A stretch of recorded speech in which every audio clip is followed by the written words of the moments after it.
Clouds roll over the cold northern sea. Ships rise and fall on violent waves, creaks. Shields rattle. Warriors grip their axes. Bells ring. Warnings are given. In the year 793 AD, quiet monks pray on a holy island called Lindisfarne, off the coast of England. They believe the world is. They believe God protects them. They are wrong. Out of the mist come dragon-shaped ships, men with wild hair, cold eyes, iron weapons. The Vikings have arrived. This single attack will change Europe forever. Today, you will learn. When the Vikings began their conquest, how they defeated kings and armies, how they created Viking kingdoms across Europe, and why their influence still shapes the world today. This is not a story of one battle. This is the story of how the Vikings conquered Europe. A chapter. Who were the Vikings really? Before they became conquerors, before they became legends, the Vikings were simply people of the north. They came from Norway, Denmark, Sweden. Their lands were cold. Soil was poor. Winters were long and brutal. Food was scarce. Life was hard. A boy learned to fight before he learned to read.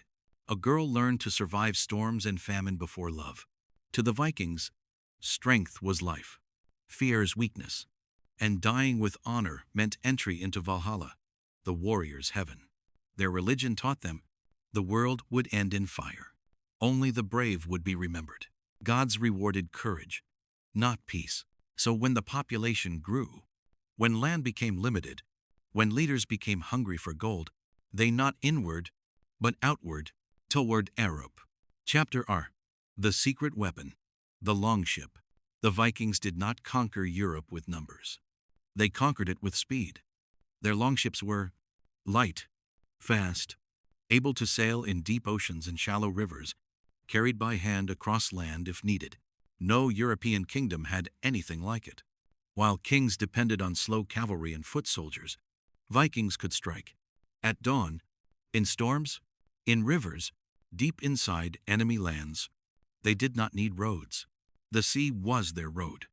And Europe was completely unprepared. Chapter 3. 793 ad. The raid that shook the world. Lindisfarne Monastery, England. Monks had old walls. No army, no weapons. They believed the sea protected them.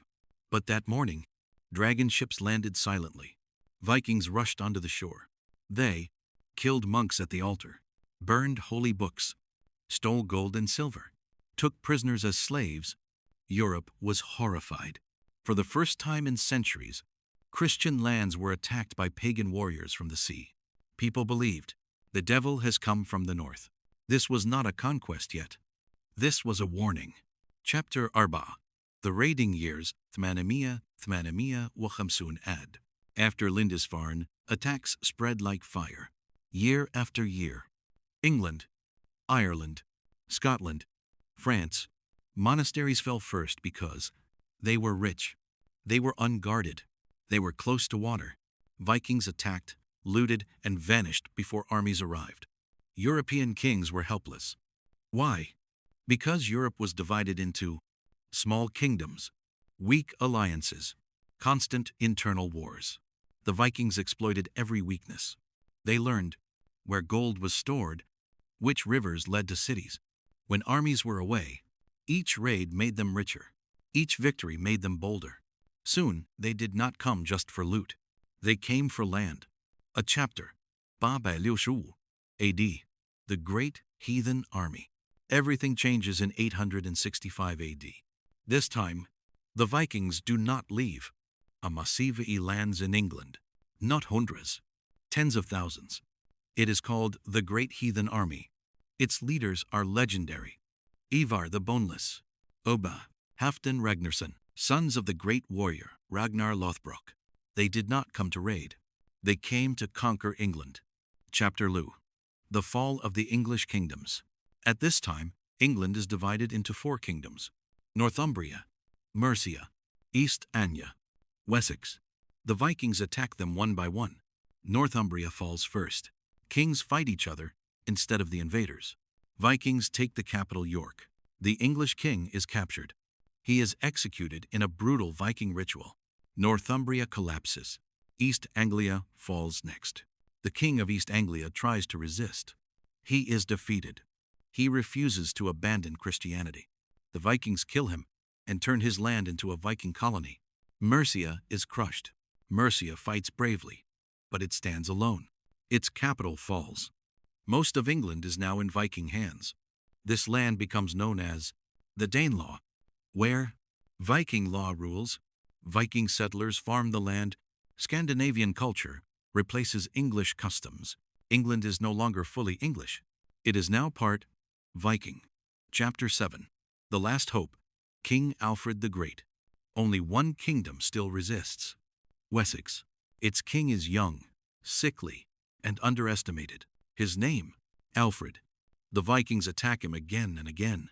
At one point, Alfred is defeated. His army is destroyed. Of Chapter E. After Alfred, the Vikings refuse to disappear. The year is 878 AD. King Alfred has defeated the Viking leader Guthrum. For the first time, a Viking army kneels before a Christian king. Guthrum is baptized. He takes the Christian name Athelstan. England is divided in two. The south belongs to the English. The north and east belong to the Vikings. This Viking-controlled region is called the Danelaw, but this is not peace. It is only a pause between storms. The Vikings do not return home.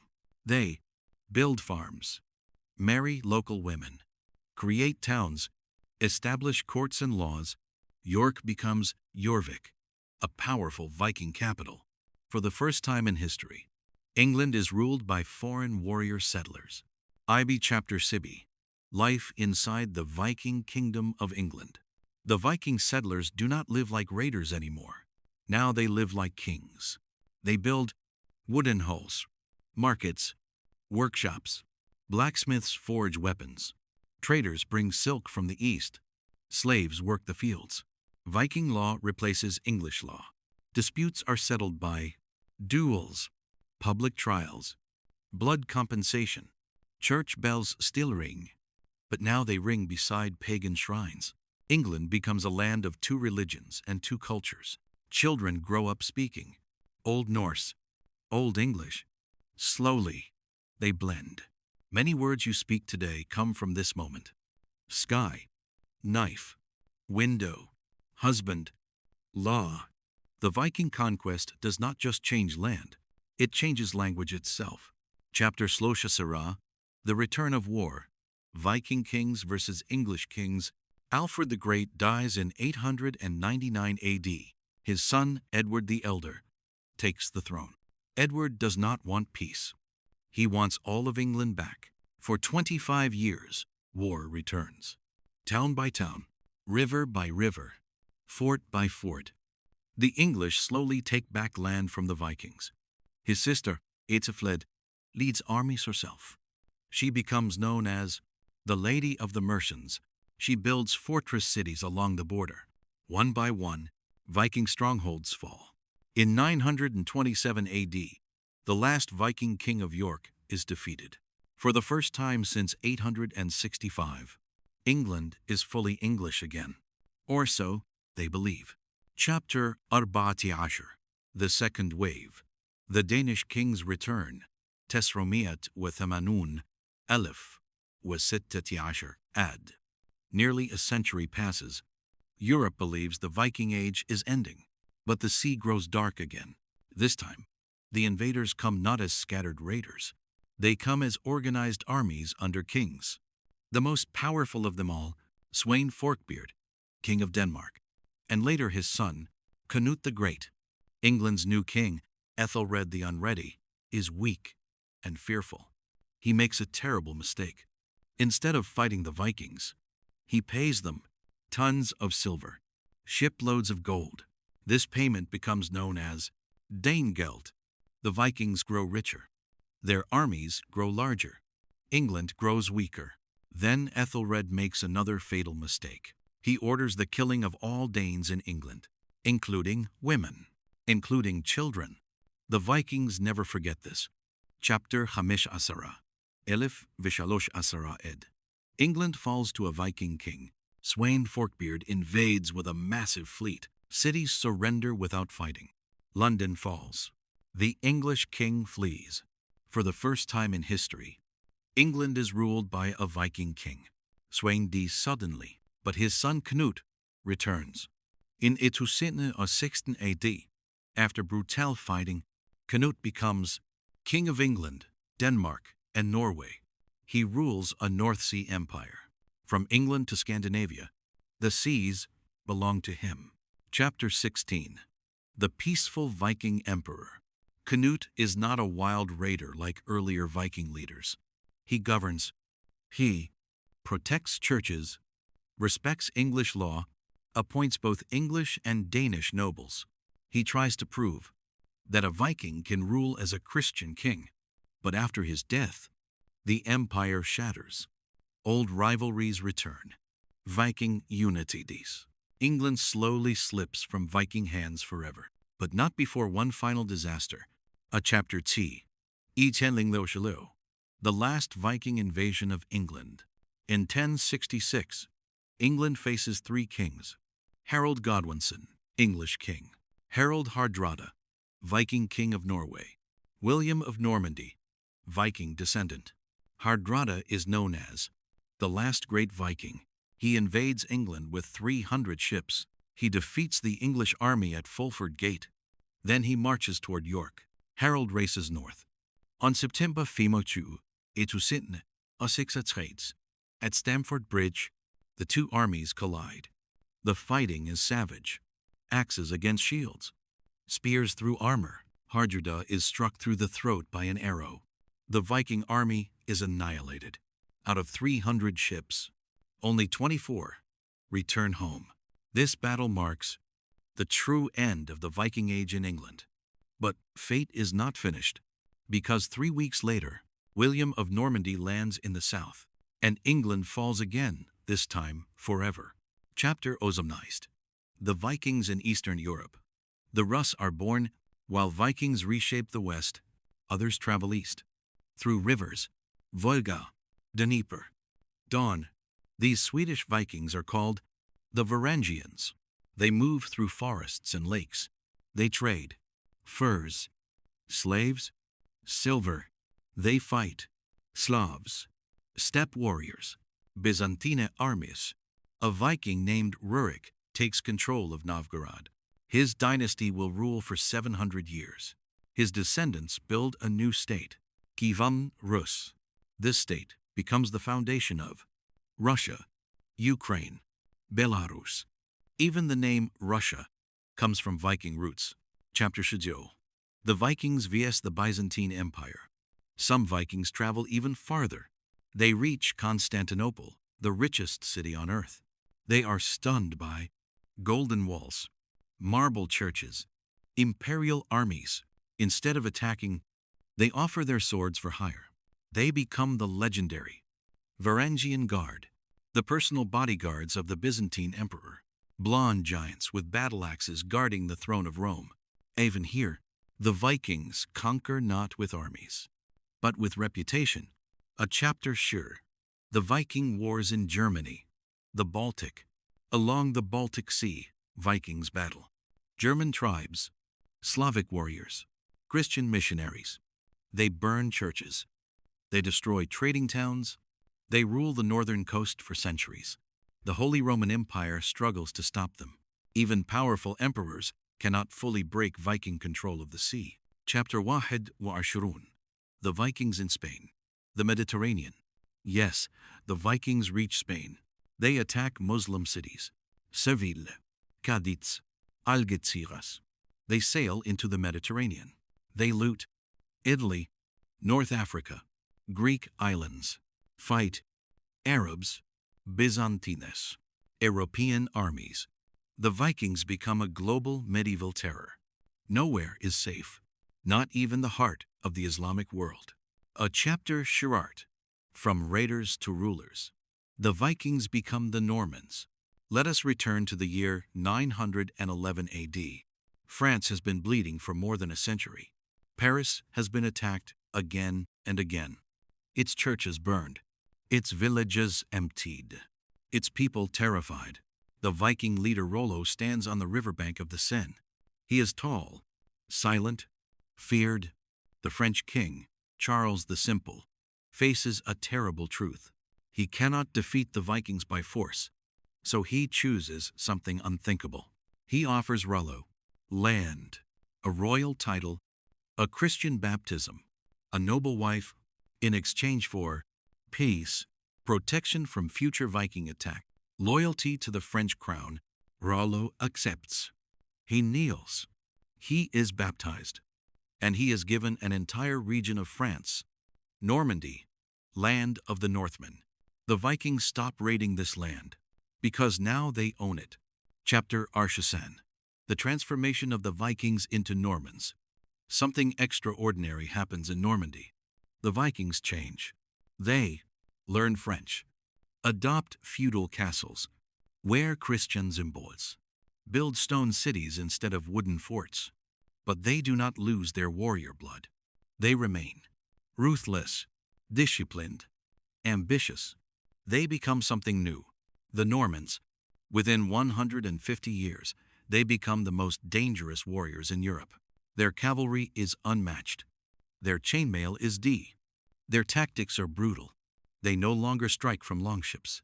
Now they charge across battlefields on horseback like thunder. Chapter Husonage. William the Bastard. The Viking-blooded Duke. In 1028 AD, a boy is born in Normandy. His name is William. He is the son of a duke and a common woman. Because of this, nobles mock him. They call him William the Bastard. But this insult will one day shake the world. As a child, William survives assassination attempts, poisonings, rebellions, betrayals. He learns early. Trust is dangerous. Power is survival. By his 20s, he becomes William, Duke of Normandy, a warrior with Viking blood and a king's ambition. And now, fate turns its eyes toward England. Chapter 15. 1066.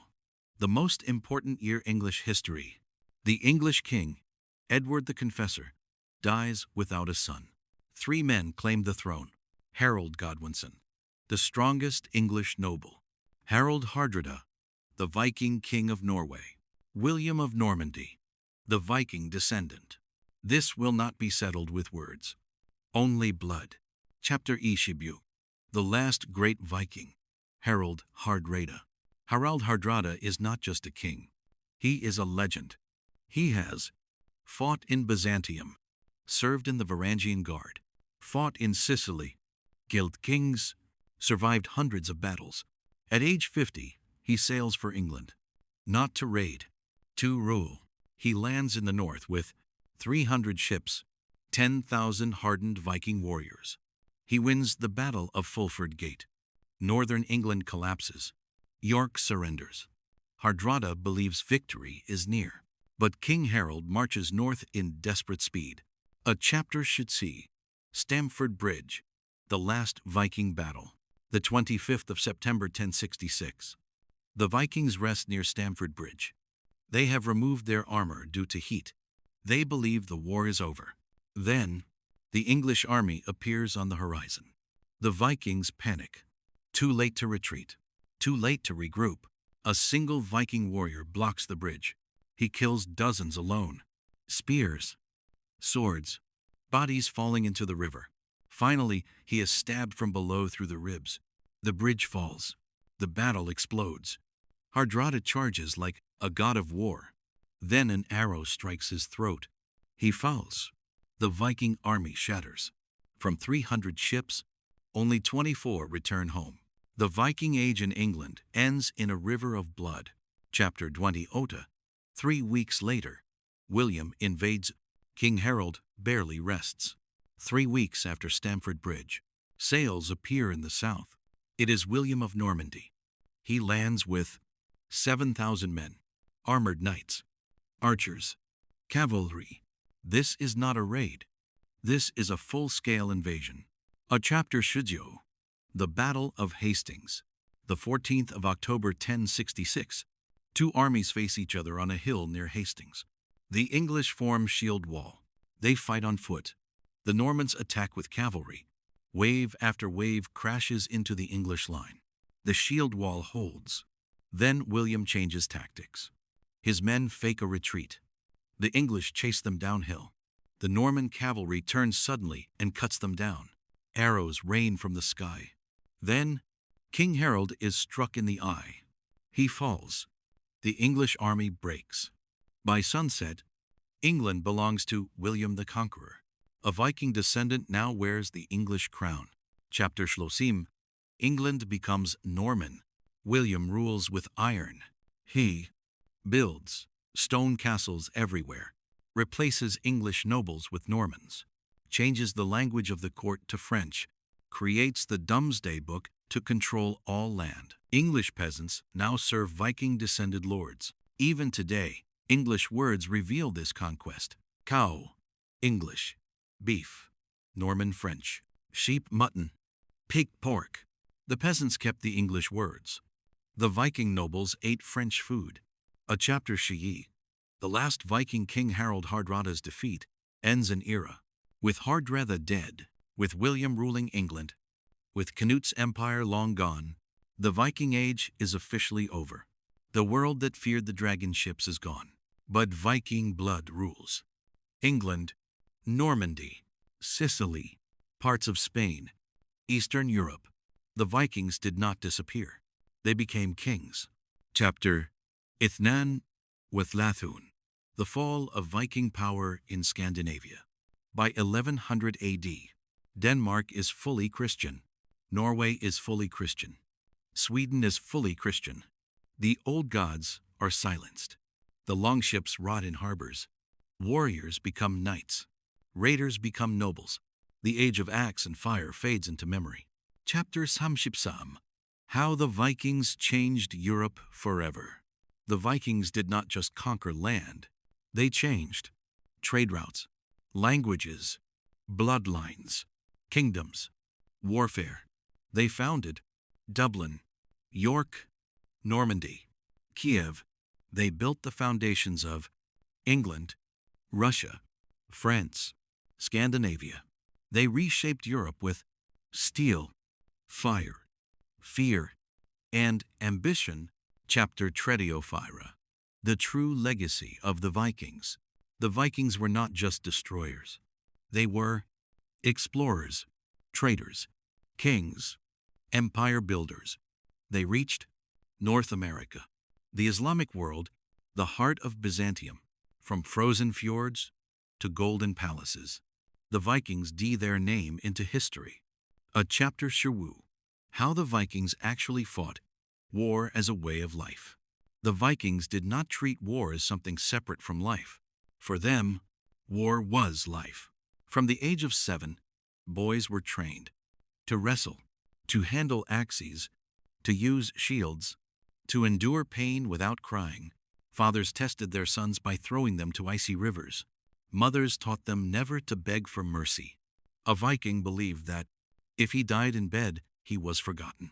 If he died in battle, he lived forever. Their greatest fear was not death. Their greatest fear was dying without glory. Chapter Shalio. Viking weapons. Tools of terror. The Viking axe was not just a weapon. It was a symbol, light enough to swing all day, heavy enough to split a helmet in half. Their swords were rare and precious. A sword could be worth a farm, a herd of cattle, or even a wife's dowry. Each sword had a name. Each name carried a story. Their shields were round and wide, painted in bright colors, meant to confuse and terrify. And when hundreds of shields moved as one, it sounded like thunder. A chapter Shiti. The shield wall. Why Vikings were unstoppable. The Vikings did not fight as individuals. They fought as a living wall. Shields locked together. Spears pushed forward, the gaps. Swords struck over the top. The front line would die. The second he stepped forward. Then the third. They advanced over the bodies of their own brothers. No fear, no hesitation. To face a Viking shield wall was to face a moving iron storm. Most European armies broke before contact. Chapter 38. Psychological warfare. The fear that won battles. The Vikings understood something deadly. Fear kills faster than steel. Before attacking, they spread rumors that they drank blood, that they sacrificed children, that they felt no pain. They attacked during storms. At night, at dawn, they burned villages slowly. Let survivors escape. So they would spread terror. Many cities surrendered without a fight, because they believed resisting was worse than death. A chapter Shoujo. Slaves. The dark engine of the Viking Empire.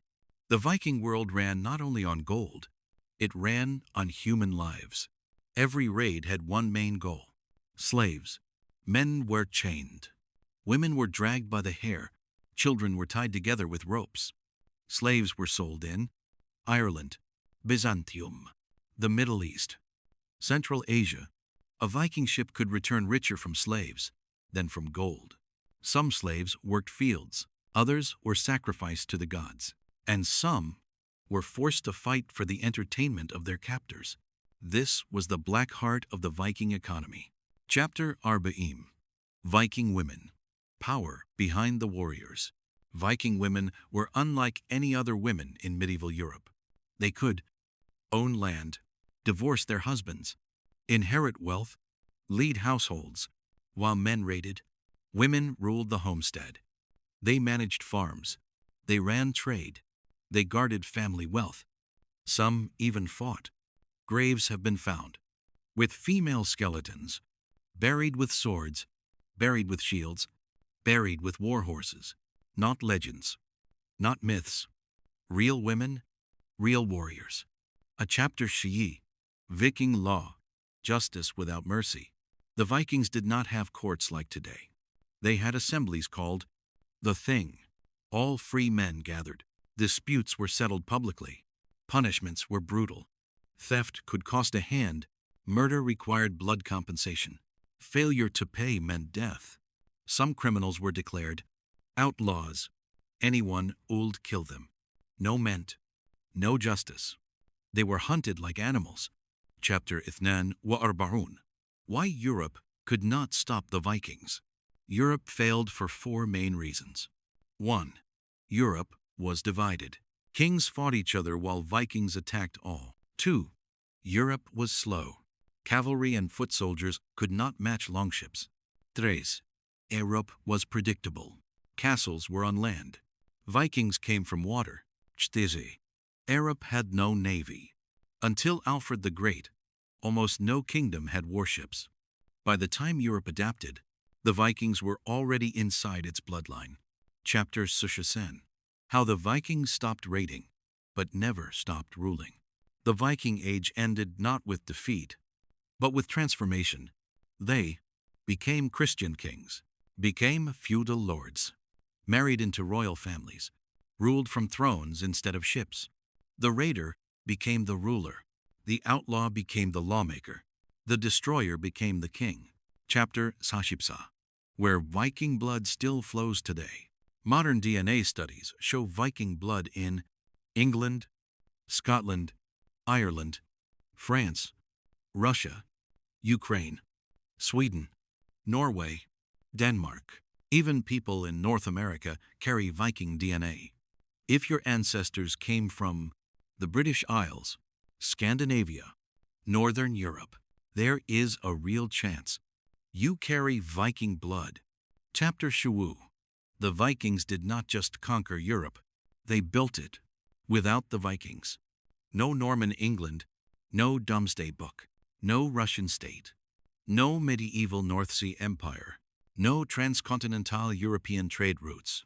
They forced Europe to build navies, unite kingdoms, improve fortifications, rethink warfare forever. They dragged Europe out of the Dark Ages with fire and iron. Chapter for Teosex. The final truth about the Viking conquest. The Vikings did not conquer Europe in one moment. They conquered it in 4 stages. Fear, 793–850. Raids terrorized the world.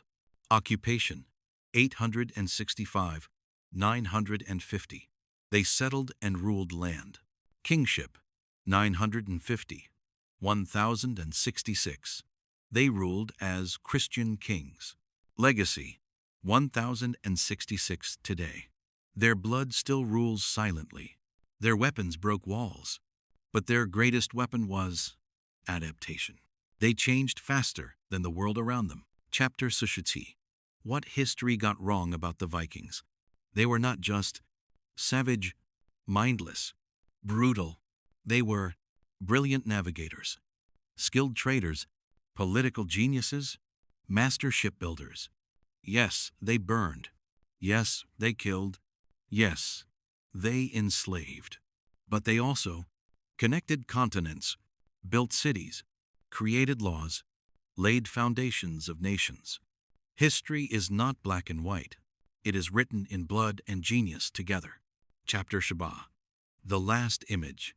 The final longship. Imagine this. The final Viking longship leaves the shore. No var drums, no battle cries. Just wind, just waves, just a fading world. The gods grow silent. The swords rust. The sagas end. And Europe steps into a new age, built on Viking bones. Final closing. The fire never truly died. The Viking world burned, but the fire never went out. It only changed shape. It became kingdoms, empires, nations, bloodlines. And every time a storm hits the northern seas, somewhere, a longship still sails in memory.